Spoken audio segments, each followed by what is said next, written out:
abilities provides assurance to our partners and allies of readiness to rapidly counter aggression in the region. And just two more items here. I'd also like to announce a scheduled multi-carrier operation. 5 Allied aircraft carriers are currently operating in the Atlantic Ocean and the North and Mediterranean Seas as part of their regular scheduled activities. Participating forces include carrier strike groups formed around the French Navy Charles de Gaulle carrier, the Italian Navy ITS Cavour, the United Kingdom's Royal Navy Queen Elizabeth, and the United States Navy's George H.W. Bush and Gerald R. Ford. These operations present an opportunity for allied nations to coordinate credible combat power throughout the Euro-Atlantic area while showcasing NATO cohesion and interoperability. It is also an opportunity to test allied cooperation and to practice NATO's deter and defend concept across all geographic areas, operational domains, and functional areas of the alliance. And just very lastly here, and finally, I want to acknowledge some very important news that just came out of the U.S. Senate today, as they confirmed Rhiannon Workala as the Assistant Secretary of Defense for Legislative Affairs. With this Senate confirmation, Ms. Workala will now be able to play a leading role in making sure that Congress works with the department to pass 2 critically important pieces of legislation, which includes the NDAA and an end-of-year omnibus appropriation before the end of the calendar year. We would like to thank the Senate for taking this action via unanimous consent, and we are especially grateful to Senators Schumer and Tester for their work to confirm Ms. Workala. And as I noted last week, and with today's confirmation, we now have 11 highly qualified civilian nominees still awaiting Senate confirmation, and we urge that the Senate confirm these nominees, who will play a critical role in managing our recruitment, budget, and physical health of the force. And with that, I will take your questions. I'm going to go to the phones first. I think we have Lita Baldor. Hi, thanks. One quick clarification and then a question. Did you say the 5 carriers are going to be in the Atlantic or in the Mediterranean Sea? I wanted to make sure I understood the location of this exercise. Of course, the 5 Allied aircraft carriers are currently operating in the Atlantic Ocean and the North and Mediterranean Seas. Okay. And then just on Ukraine, 2 things. Does the Pentagon have any further clarity on exactly and confirmation on exactly what kind of missile struck in Poland, air defense missile? Was it an S-300?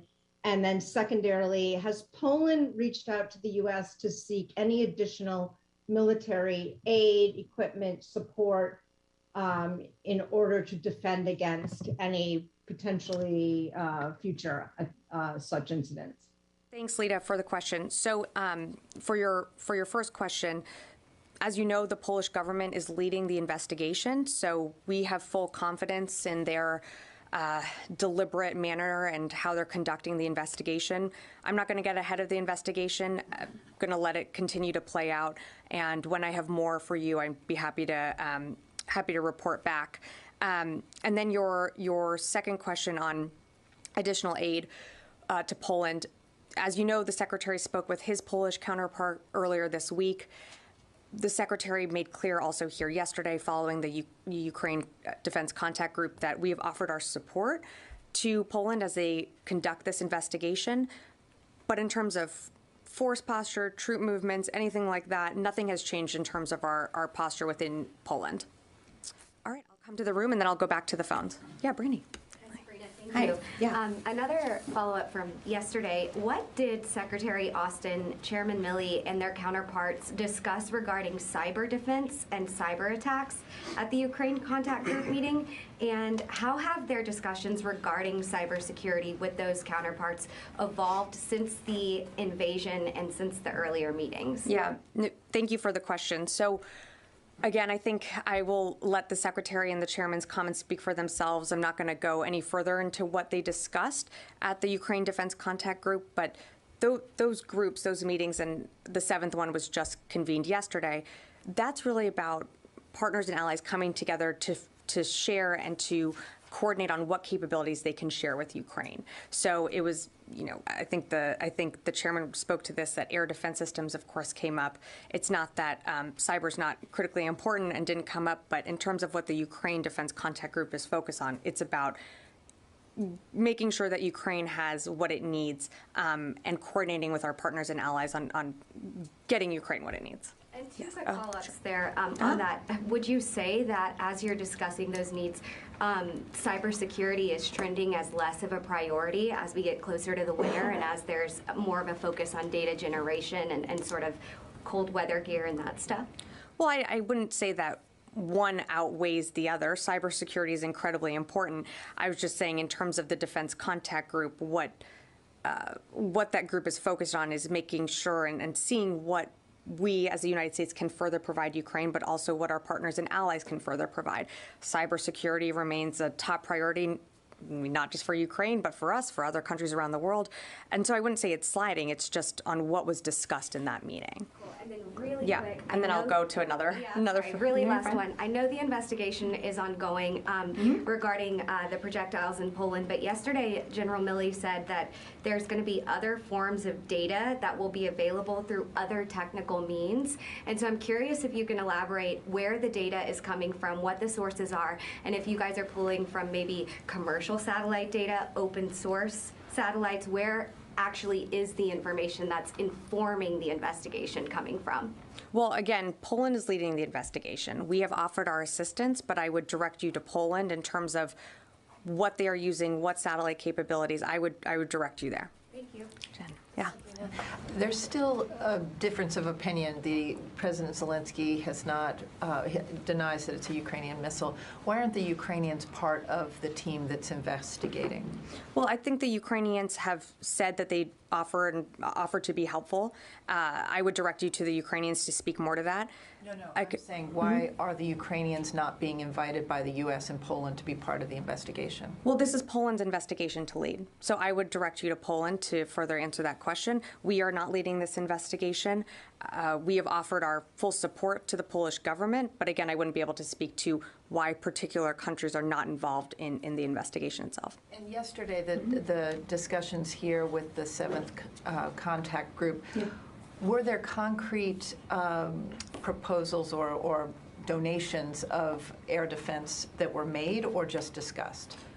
So I don't want to, I know the Secretary spoke to this a bit at his remarks yesterday. I don't want to get ahead of what is going to be announced or could be announced, but part of what you saw, I believe it was last week or the week before, with Germany committing another air defense system, Spain committing another air defense system, those are coming out of the contact group. So it's not necessarily I have a deliverable this moment on Wednesday when we came out, but in the days, weeks following, it's because of these discussions that happen here, either virtually or in person. Great, yeah, hi. Hi, Travis Tritton, military.com. I know. Thank you, Sabrina. Yeah. On the 5 carriers, is there a time frame? I'm not sure if you had mentioned that. How long would the exercise last? And second of all, can you talk at all about how rare this is? Has this ever occurred in the past where we've had 5 carriers with these particular nations exercising together? And then finally, like, what is the theme of the exercise? What is the scenario that they're exercising for? So I'll take the last question first. So in terms of the theme, again, this was a pre-scheduled exercise. So this just further demonstrating our interoperability, our partnership, our commitment to our allies in Europe.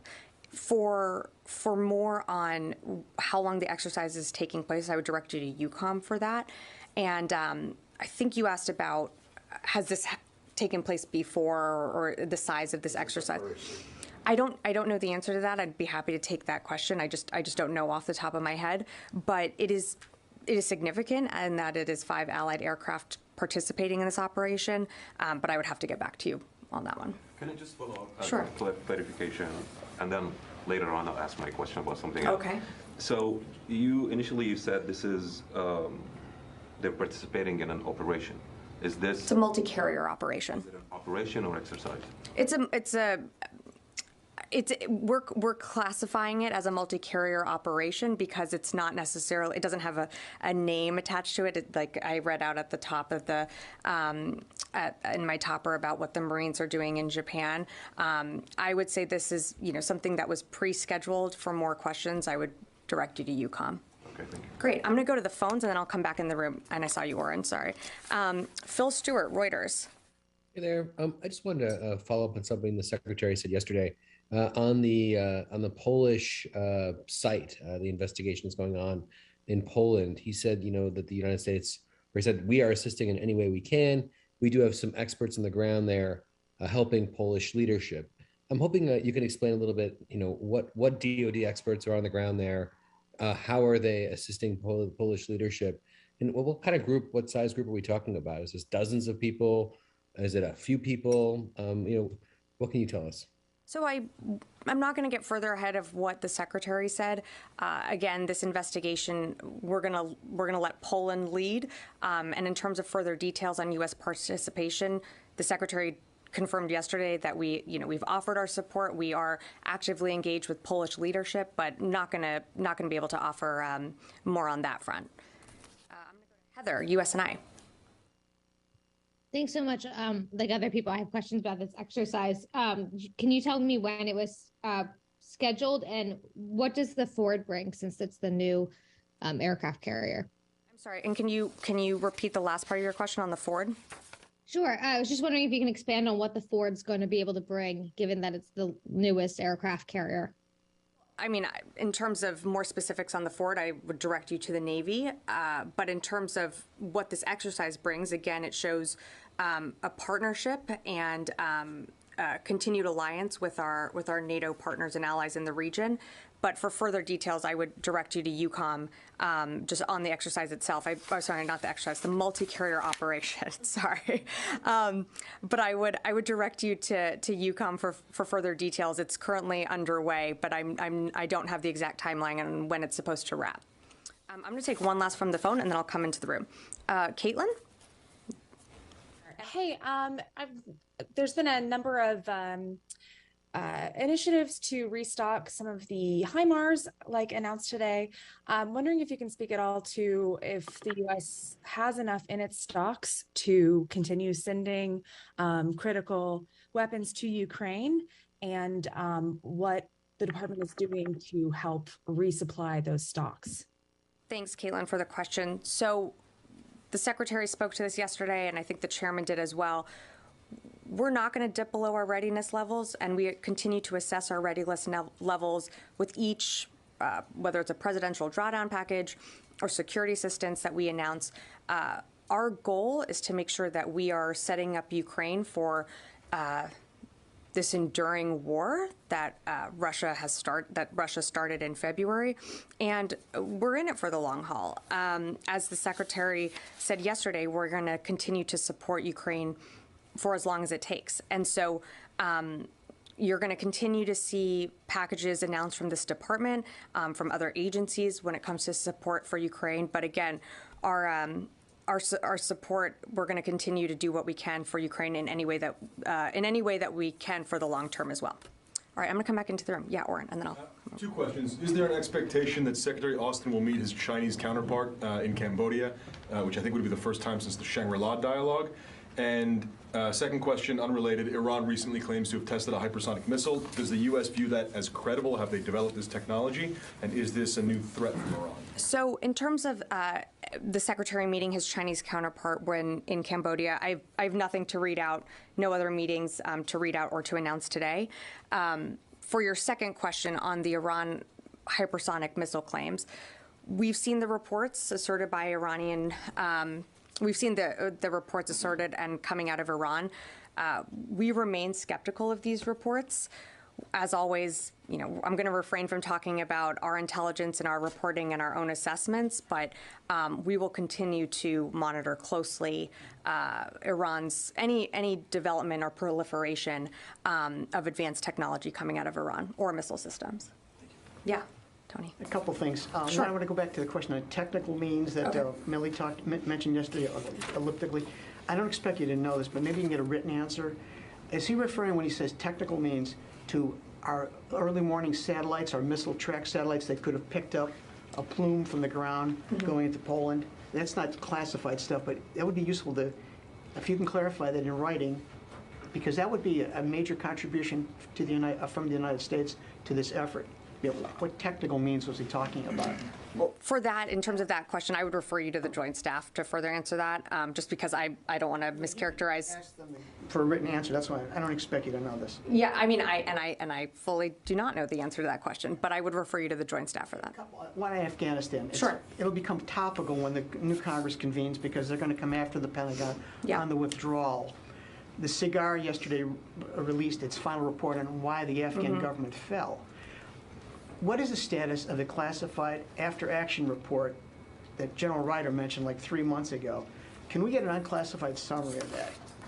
So, as General Ryder had said this is a classified internal report. It's been submitted to the Secretary, but I have no updates on any type of release of that report, classified or an unclassified summary. Can you push that? Because the Republicans are going to ask you for it, and they're going to shape the narrative in their own way. It'd be useful for you to get it out, declassify it, like you did the Abbey Gate report from CENTCOM. Well, that was, again, that report that came out on Abbey Gate was on a specific incident. This report that you're referring to focuses on the timeline between February 2020 and the withdrawal. It's a much larger time frame. There's many more pieces to it.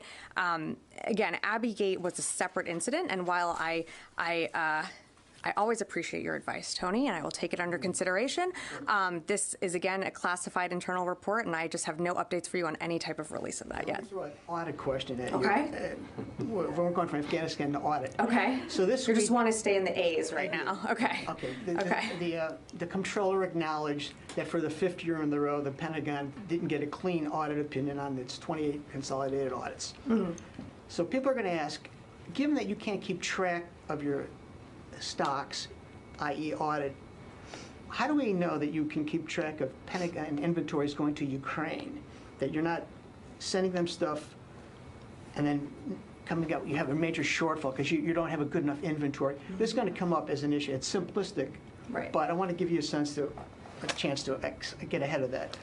Sure. I mean, and I think our comptroller spoke to this yesterday. I don't know if you were able to listen in, but Not on camera, though, so this is more useful. okay. I mean, the DoD welcomes an audit. I mean, we always want to be accountable to the taxpayers on how their money is being sent or spent when it comes to what we have in our inventory and what we are sending to Ukraine. So it's not that we don't welcome this. I mean, we don't mind going through the audit process. Accountability is important here. And we can always improve the ways that we do things here at the Pentagon and the way we are accountable to the American people. So Ukraine is certainly a teachable moment for that. Again, I was there. I was listening into what the comptroller said. I don't have anything further to add on what he said widely about the audit, but I mean, we welcome audits when it comes to Ukraine or anything else. Can you assure the public that basically you have a good handle on what's being sent, what needs to be replaced, even though there's broadly you don't have the clean audit opinion on the eyes of Right. it? I mean, that's what we're doing with our PDA packages. We're assessing what's on our stock, on our shelves, and we're being able to say, okay, we have X amount here, and we're not going to dip below, where we feel comfortable in our readiness, and we're going to get that to Ukraine in what we need. And so, in part of that is accounting for the what's actually on the shelves, what we have in stock. So, I mean, I feel confident in our ability to do that and comply with an audit. Should be necessary. Yeah. Yeah, in the back here. Can I switch to Turkey really quickly? Sure. There was a bombing on Sunday. Turkey has called the United States complicit in this attack. The Interior Minister even said to U.S. condolences that was like the killer is the first among the seen, I think was how that was phrased by them. What has the Pentagon done to communicate with its Turkish counterparts? This is a NATO ally. Have there been any conversations with the Secretary or on any levels since the attack? I don't have any calls to read out that the Secretary I just have nothing to relay in terms of his own calls. But, I mean, I think it's very clear the U.S. stands and condemns the violent acts that happened on Sunday. You saw the president just met with Erdogan on his trip. And, we offer our deepest condolences to those who lost their lives in the explosion in Istanbul. And we condemn all forms of terrorism. And we remain in solidarity with our Turkish ally and with NATO. Yeah, Rio. Yeah. On North Korea, North Korea has launched a ballistic missile at an unprecedented pace since the end of September. So are you concerned that North Korea's missile launches at this high frequency might become a new normal in the region? Well, if it is a new normal, that would be incredibly, again, it continues to be destabilizing that they launch these ballistic missiles. And if they continue to do that, it just further destabilizes the region. Our commitment remains strong to the Republic of Korea and Japan. We are always going to stand up for our allies and partners around the world, and particularly in the region. And we've called on North Korea to stop these ballistic missile launches. I would refer you to North Korea to see if they were going to stop them. Yes. Thank you, madam. My question is on China. We have been talking so much, have been going on that China is threat to the U.S. national security, and challenges are there, including yesterday we saw in the briefing and many other times. In recent months, for this year or next year, several people have been arrested, espionage, or stealing the U.S. secrets, trade secrets, military secrets, nuclear secrets, among many other secrets, Chinese, or people working for China. Mm-hmm. So what kind of steps U.S. is taking now, because China is now a greater threat to the international and also the U.S. national security? Well, yeah. Sorry. Mm-hmm. No, several people have been arrested and now they are in jail, including yesterday, according to the Justice Department and other agencies. Mm-hmm. Well, as I think actually yesterday the Secretary and the Chairman spoke to this quite eloquently about China being our greatest pacing challenge. We know that when it comes to the economy, military, diplomacy, China continues to grow and expand. And to be clear, we don't see conflict with China. We can compete, but we do see China as our pacing challenge, which is why the Secretary, as I mentioned, is traveling to Cambodia, leaving tomorrow on his trip to reaffirm our alliances in the region. We're going to continue to monitor and assess what China is doing, but China remains our pacing challenge, and I would direct you to what both of them said yesterday from here at the podium. Yeah. But madam, just to follow, sure. I'm not talking from here. It's a White House question as far as president and Chinese president meetings and all that. That's a White House question. But the question here, DOD or the Pentagon, when we meet or the Secretary of Defense or other officials from this building to the Chinese counterparts, do they bring these issues of stop espionage or stealing U.S. secrets? Well, I'm certainly not going to get into conversations that happen between staff or leadership in this building with China. I think our leadership here, and I won't speak for other agencies, but we're very clear on the challenges that China poses, and we will continue to responsibly manage competition between our two nations, and we believe in maintaining open lines of communication, and so we've reiterated that, and we'll continue to do that. I'm going to go ahead. Yeah, we're here. Yeah. So I want to go back to the attack in the Gulf of Oman that happened a couple of days ago. Okay. Obviously, the U.S. Navy in the region responded to the attack one way or the other with the Royal Navy. Jake Sullivan issued a statement yesterday saying basically that the administration is confident that it's likely Iran, and ended that statement by saying that the U.S. with allies and partners will respond through appropriate means. So has that level of confidence changed? Are you confident it's not only likely Iran, it is Iran?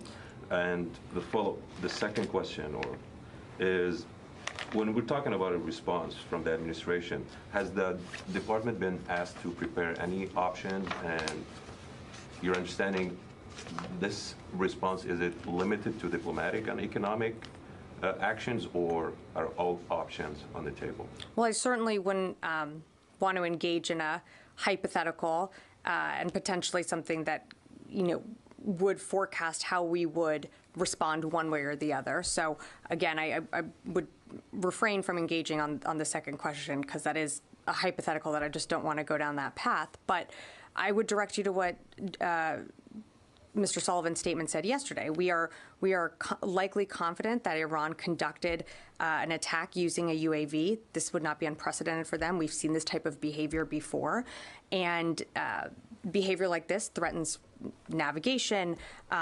It threatens international shipping and commerce, and so